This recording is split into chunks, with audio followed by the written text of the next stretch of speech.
Hi, this is Bishop Craig in Lansing, and this is take one for the week of June 16th. Peace be with you.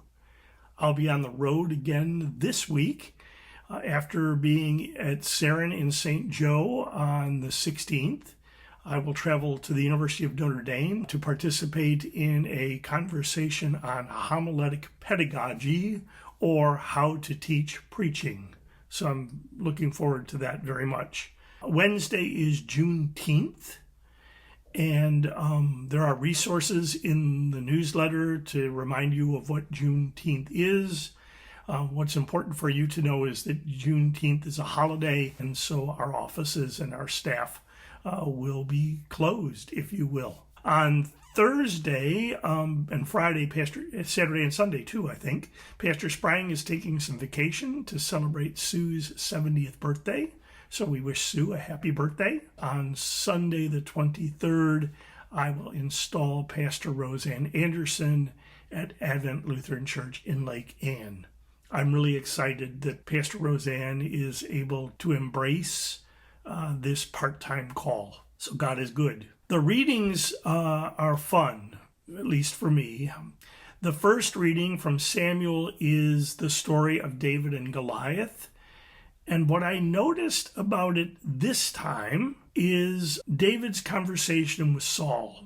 Saul doesn't want to send this kid out there to fight Goliath. And David reminds Saul that he was a shepherd, and that whenever a bear or a lion came to steal a lamb, he took out the bear and the lion. And what that says to me is kind of this things that we do that seem unrelated may be preparing us for something that's coming that's important. So our experience all contributes to perhaps what we'll be doing down the road. So everything we do, God uses, I think, in a valuable way. So while it would be fun to talk about, little David taking over and beating big Goliath, we'd love to hear that. I think if I talk about David and Goliath, I'm going to talk about little efforts preparing us for something more, especially as Pastor Roseanne and Advent are in kind of a rebuilding phase. Little efforts matter. And the gospel reading is really dear to me. It is the story of Jesus calming the storm. He's asleep in the stern, and the storm comes up on the lake. And do you not care that we are perishing, the disciples say, and he gets up and wakes up and tells the wind and the storm to be still, and there is calm. And they are amazed that even the wind and the sea obey him. So in this age of climate change, it reminds us that even creation is a part of Jesus' reign, a part of Jesus' kingdom, just like we are. And so as part of the kingdom with us, part of creation with us, part of Jesus' salvific work with us, we have a responsibility to care for creation as we would one another. But the story goes even deeper, if you will, for me. I guess about 20 years ago, I preached on this gospel reading at St. Andrew Presbyterian Church in Beulah, Michigan, which is on Big Platte Lake, which is the lake that my family has been going to for generations. And I preached there because a friend of mine was the pastor.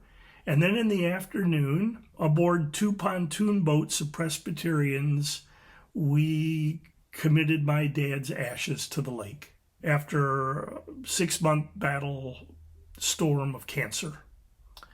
And so the text speaks really powerfully to me, this story, that Jesus is with us in the boat as we are in the midst of storms.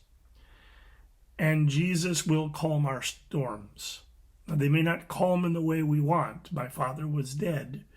But Jesus will calm our storms.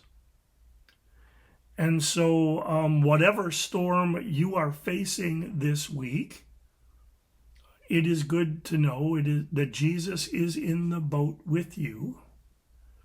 and that Jesus cares.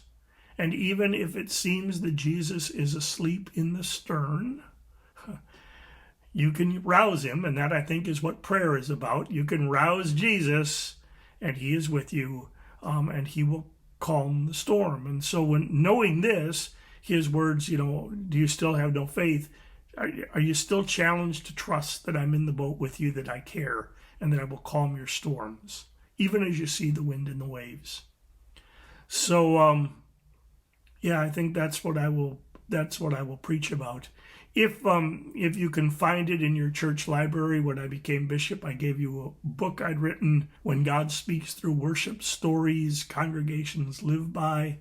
And in the chapter, Remember Baptism, I treat this whole text and story in an expanded manner. So I commend that to your reading if you can still find the book. So that, I think, is take one this week. Monday and Tuesday, if you need something, call Pastor Sprang or Pastor Bright.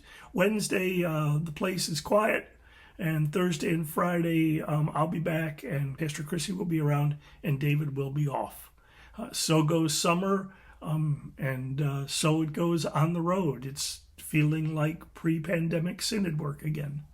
So I'm Bishop Craig, and this is Take One, and may the peace of Christ be with you always. Take care.